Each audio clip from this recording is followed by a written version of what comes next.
turun berat badan secara drastis karena kamu niat diet itu sebenarnya tidak baik. Karena umumnya kalau turun terlalu kencang itu akan naik kembalinya juga dengan kencang. Itu namanya fenomena rebound, regain namanya. Jadi balik lagi.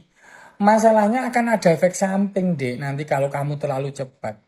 Kalau 4 kilo tuh ya terlalu kencang. Lebih baik tuh ya setengah kilo seminggu. Berarti 2 kilo lah sebulan. Berarti kan setahun bisa 24 kilo. Ketika turunnya slow down pelan-pelan. Nah nanti nggak naik-naik lagi begitu. Jadi ketika kamu diet itu yang terjadi itu masa cadangan lemak di gudang-gudang itu memang dipecah. Tetapi kadang-kadang ketika diet itu kalau secara mendadak turun drastis itu tidak bisa membedakan itu masa lemak atau masa otot. Akhirnya masa otot ikut kepecah. Jadinya kamu juga lemes gitu. Terus kemudian potensi batu empedu itu akan besar ketika kamu dietnya terlalu kencang, berat badan turun drastis. Karena kolesterol yang di dalam tubuh, yang di dalam hati terutama, itu banyak membanjiri di kantong empedu. Nanti lama-lama timbul endapan lumpur dan timbul batu kantong empedu. Karena keseimbangannya diubah secara drastis. Jadi kolesterol yang dari hati itu masuk ke empedu lebih banyak. Itu terkait dengan batu empedu. Terus yang kedua terkait dengan asam urat.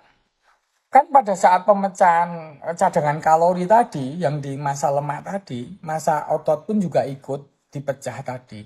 Ketika terjadi pemecahan sel itu, hasil limbahnya itu namanya purin. Lah purin tadi didaur ulang lagi harusnya menjadi inti sel. Tetapi sebagian akan dibuang dalam bentuk asam urat gitu loh. Nah asam urat yang dibuang lewat saluran pencernaan maupun kencing memang ada. Tapi sebagian numpuk di persendian. Jadi ada potensi asam urat naik. Badanmu jadi pegel-pegel. Ya, itu terkait dengan asam urat. Terus kemudian yang terkait dengan karena kamu mengurangi nutrisi secara ekstrim, kamu bisa kekurangan vitamin maupun elektrolit.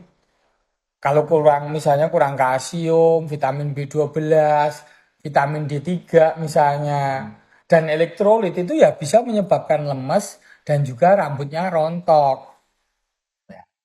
Terus kalau orang kekurangan glukosa itu mudah marah loh, kayak orang waktu tengah puasa ya, bukan puasa pada saat itu loh ya. Orang lapar lah, secara umum orang lapar itu mudah marah, mudah emosi. Nah, gangguan emosi ini waktu orang dia itu bisa menyebabkan gangguan menstruasi.